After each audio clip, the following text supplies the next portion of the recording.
అన్ని వర్గాల సంక్షేమం అభివృద్ధి ధ్యేయంగా కూటమి ప్రభుత్వం పనిచేయడం జరుగుతుందని కాకినాడ సిటీ ఎమ్మెల్యే వనమాడి కొండబాబు పేర్కొన్నారు. కాకినాడ నగరంలో టిడ్కో అపార్ట్మెంట్స్ పర్లోపేటలో ప్రధానమంత్రి ఆవాస్ యోజన 2025 అంగీకార సమావేశంలో ఆయన పాల్గొని మాట్లాడారు. కాకినాడ నగరంలో స్థానిక TIDCO double bedroom apartments Parlopeta నందు ప్రధానమంత్రి ఆవాస్ యోజన 2025 అంగీకార సమావేశం నిర్వహించారు.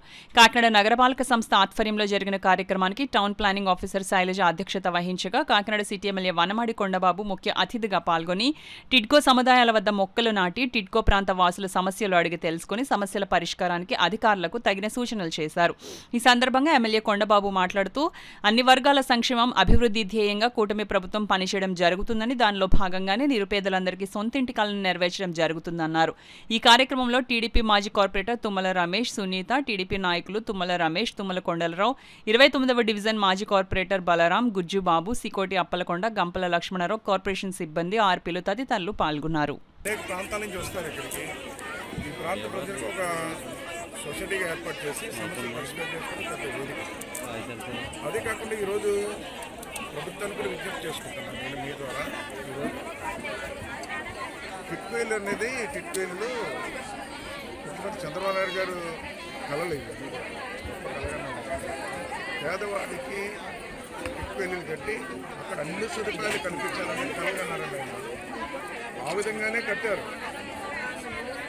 ఇలాంటి రోడ్లు ఎక్కడైనా ఉన్నాయండి? చూడండి ఎంత వెడల్పు రోడ్డు.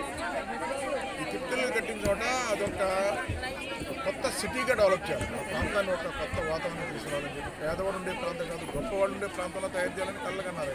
ఆ విధంగా తయారు చేస్తారు. టిట్వేలు మనం కట్టాం. ఈరోజు ఎలక్షన్ వచ్చింది, అధికారం కోల్పోయింది, మేము లేవు. మేము ఏదైతే కట్టామో ఆ కట్టిన బిల్డింగ్కి రంగులు మార్చారు తప్పండి ఏం చేయలేదండి.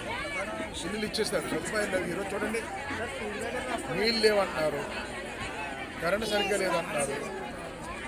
అదేవిధంగా ఈ ప్రాంతంలో మేము రేషన్ డిపో లేక మేము ఎక్కడి నుంచి వచ్చామో అక్కడికి వెళ్ళవలసింది రేషన్ అంటున్నారు. ఆ విధంగా ఇబ్బంది పడుతున్నారు. దీనికి సచివాలయం ఎక్కడికి వెళ్ళాలో కూడా తెలియదు. అలాంటి కోఆర్డినేషన్ చేయలేదు వీళ్ళు. ఒక ప్రాంతాన్ని మనం డెవలప్ చేసేటప్పుడు ప్రాంతంలో అన్ని మౌలిక సదుపాయాలు కల్పించి వారికి కావాల్సిన ప్రభుత్వ శాఖను అందించడం కూడా అటువంటి కూడా చేయలేదు.